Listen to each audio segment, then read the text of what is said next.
So, sasagutin natin yung tanong ni Mr. Nog King, no? Regarding to sa video natin last time na yung crossing situation, tapos tayo yung giveaway vessel, at dapat yung gawin natin is mag-alter our course to starboard para makaiwas ng barkong ito.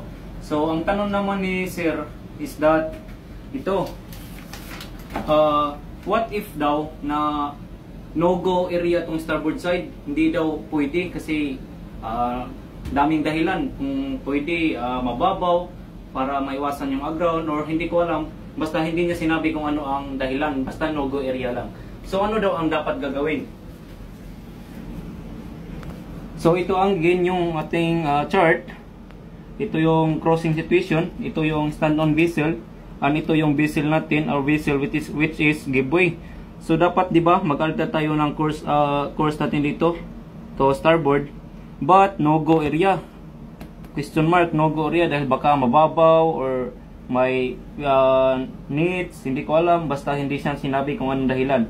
So ang dapat natin gawin is, pwede natin itong tawagan tong barko na to, stand-on vessel, na, sir, pwede ba na mag-reduce speed ka na lang, ikaw na lang yung mag-giveaway at saka diretso na lang ako. Kasi ito yung dahilan, mababaw dito, baka mag-aground ako, pwede ba? So dapat may communication talaga kayo between this vessel. And then kapag papayag siya, papayag naman talaga siya kasi para maiwasan yung collision, mag-reduce speed tong barkong to at saka ikaw na lang ang didiretso. Tapos dadaan na lang siya kapag nakalagpas ka na, tsaka na siya dadaan sa pupa mo, sa upstation mo.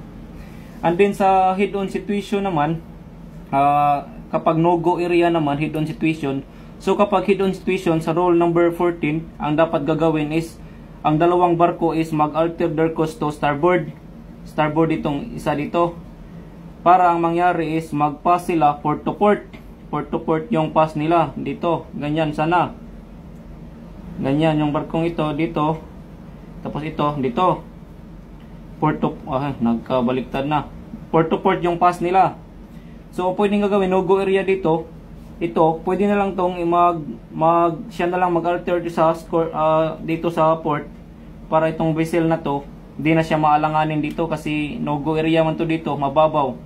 So, ano na lang to siya, stand on, ito na lang yung giveaway, mag-alter ang barko natin, mag-alter na lang ng dito sa pabor para starboard to starboard na lang kayo para maiwasan din yung collision tsaka maiwasan yung aground dito.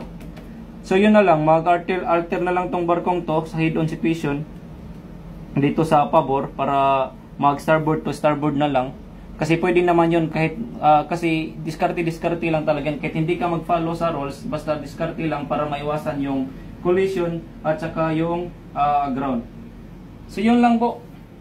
Sana nasagot ko po kayo. Comment sa mga officers dyan. Sana maano nyo kami mga kadete. Matulungan din kami. Mag-comment kayo sa mga dapat gawin para matuto kami mga nag-aaral pa lang at saka mga kadete. Thank you.